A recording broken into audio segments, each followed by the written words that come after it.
Mana lagi untung? 1 dinar atau 10 dinar? Ketulinan sama 999.9, spread value untuk 1 dinar 9%, untuk 10 dinar 7.5%. Dekat sini 10 dinar lebih untung berbanding dengan 1 dinar. Jom kita kira keuntungan simpanan untuk 2 tahun. 1 dinar tahun 2023 harganya 1277.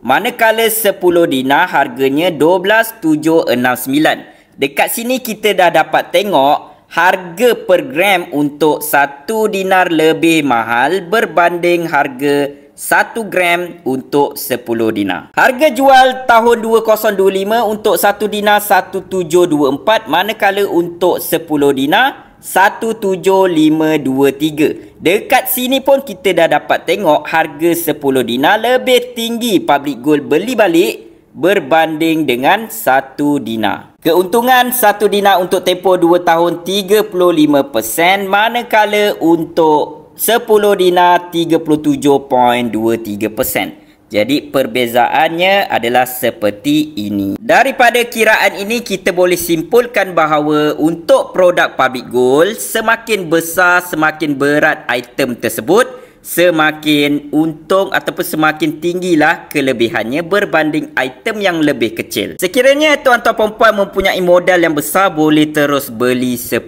dinar yang sudah pastinya akan memberikan keuntungan yang lebih berbanding 1 dinar. Macam mana nak dapatkan produk-produk dinar ini di Public Gold? Mudah saja, boleh tekan beg biru isi maklumat ataupun boleh tekan link di bio atau di mana-mana link yang saya tinggalkan.